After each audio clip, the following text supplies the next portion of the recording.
muda, jalan ini bukan untuk orang sembarangan. Tinggalkan bekalmu dan mungkin kami biarkan kau lewat. Aku tak ingin mencari masalah, jadi jangan halangi perjalananku. Sayang sekali, kalau begitu kami harus menghajarmu di sini. Kalian majulah, hajar dia. Siap, bos.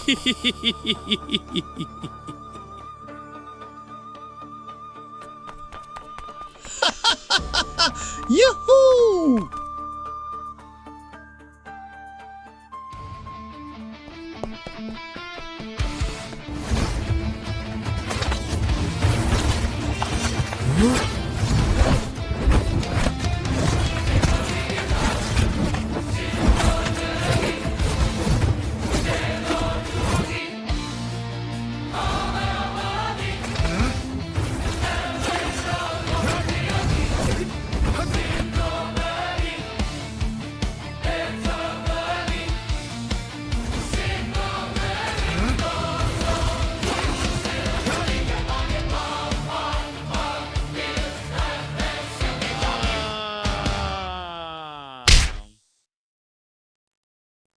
Jadi, bagaimana? Apa kamu masih mau melanjutkan pertarungan ini? Apa yang sedang kalian lakukan? Menghajar satu orang saja tidak bisa.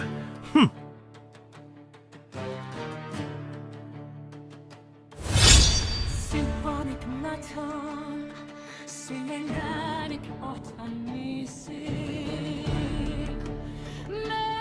Bos, dia terlalu kuat. Sebaiknya kita mundur saja. Diamlah. Biar aku yang mengatasinya.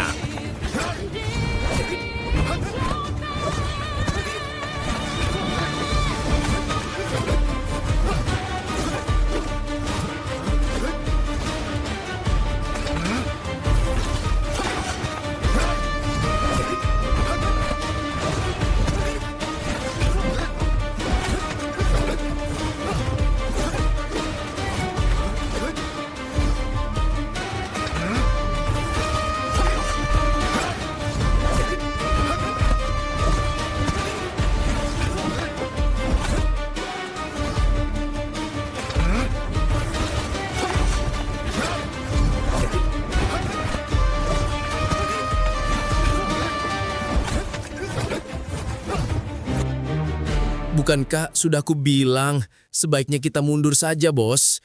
Ingat baik-baik. Jika sekali lagi kalian berani mengganggu atau mengambil hak milik orang lain lagi, hukuman yang menanti kalian akan lebih ganas dari kemarahanku hari ini.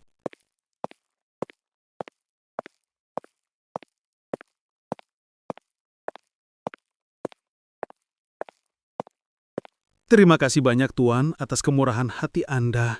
Kami berjanji di hadapan Anda, kami sungguh-sungguh menyesali perbuatan ini. Wah, maafkan kami.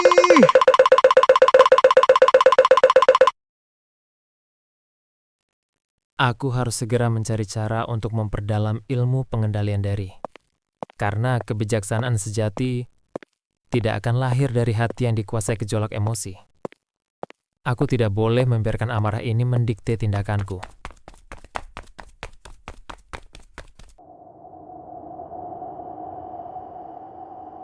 Karebet, kekuatan yang besar apabila tidak ditopang oleh hati yang bijak dan kendali diri yang kokoh, sesungguhnya bukanlah anugerah, melainkan hanya bom waktu yang siap meledak.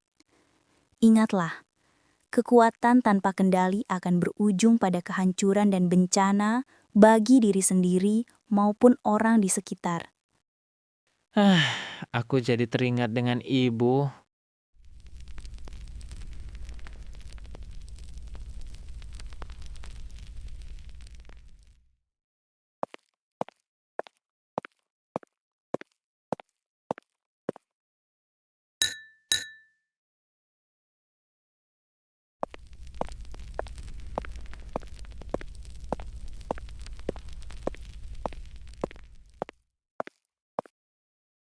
Mari anak muda, duduklah.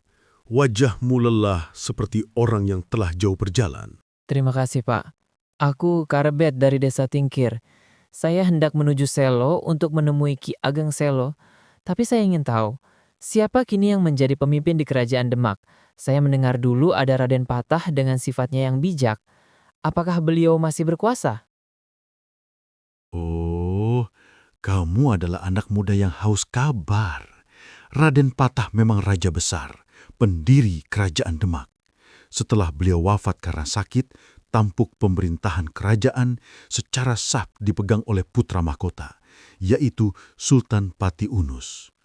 Beliau juga dikenal dengan julukan Pangeran Sabranglor, sebuah gelar yang disandangnya karena keberaniannya yang luar biasa.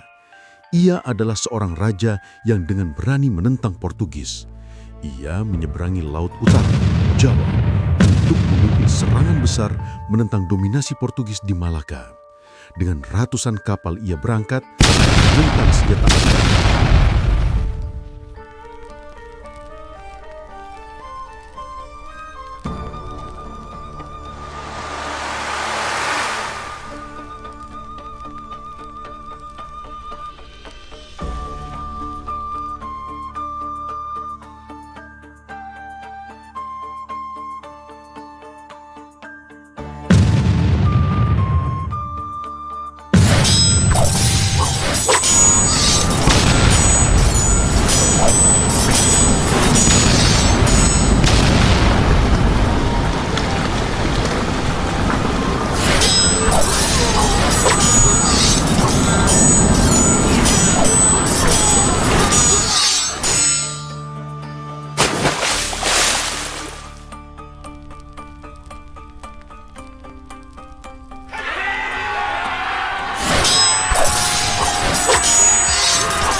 Tetapi takdir berkata lain.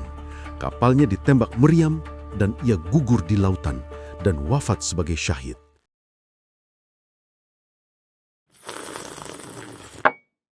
Dunia mengenangnya sebagai raja yang mati dengan gagah, membela kehormatan tanah Jawa. Jadi, Sultan Raden Patah dan Pati Unus sudah wafat.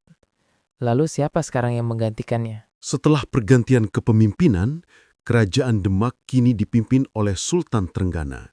Beliau adalah Sultan Demak ketiga menggantikan kakaknya, yaitu Pati Unus.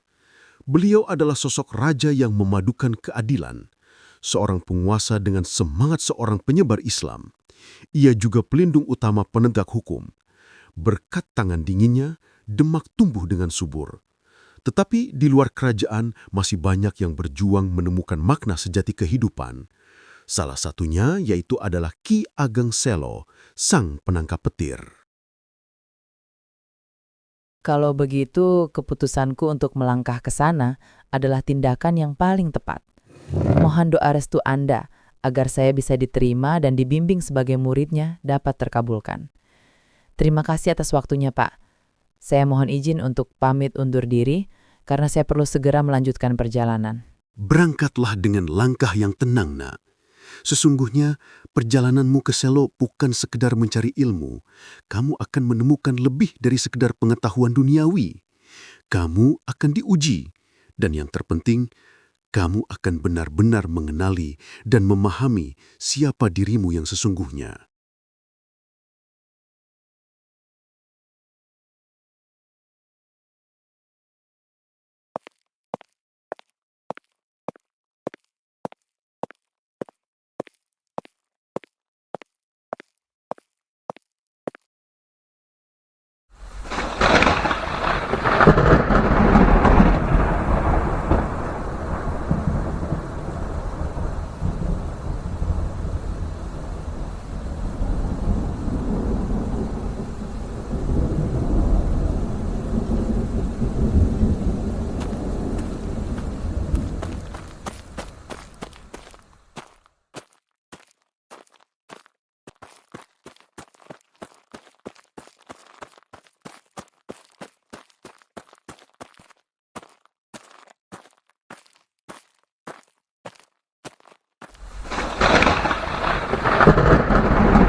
Anak muda, siapakah engkau yang berjalan sendirian di tengah hari yang bergemuruh ini? Eyang, saya Karebet dari Desa Tingkir, dan saya datang kemari untuk berguru. Saya ingin memahami diri dan dunia, agar saya tidak diperbudak oleh amarah dan kebodohan.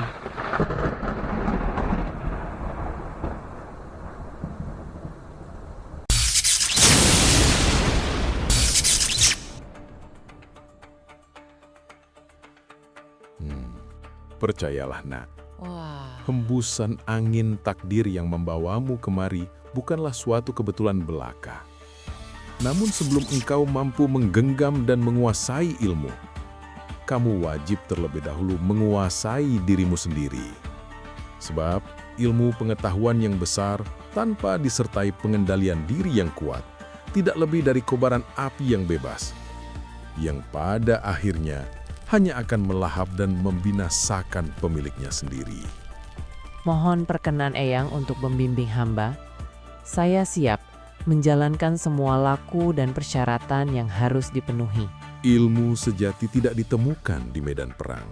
Ia bersemayam di dalam hati yang bersih dari amarah dan kesombongan. Eyang, izinkan aku berguru pada panjenengan. Aku ingin menimba ilmu agar bisa menuntun diri menuju kebaikan.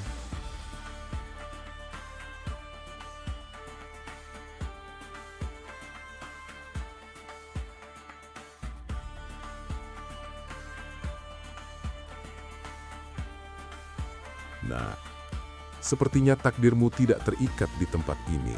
Biarkanlah dunia inilah yang akan menjadi penguji terbesarmu. Saat hati dan tekadmu sudah teguh, maka dunia akan tunduk padamu.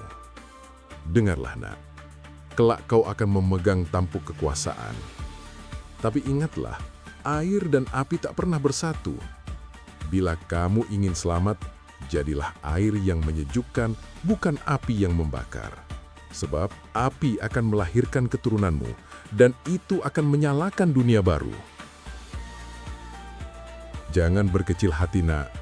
Meskipun jalanmu berbeda dan takdirmu ada di luar sana, tetapi jika kamu menginginkan seorang teman untuk lawan berlatih, sepertinya ada seseorang yang sangat tepat untukmu.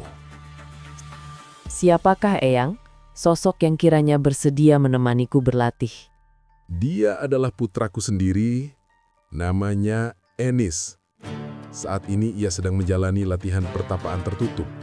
Namun kurasa waktu latihannya sudah hampir selesai, dan mungkin sebentar lagi dia akan keluar.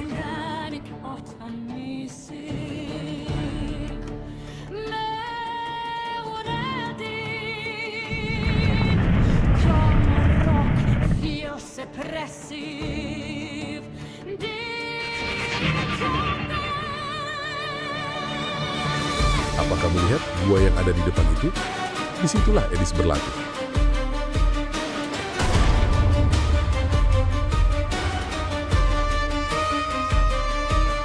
Jadi, dia yang bernama Ki Ageng Enis.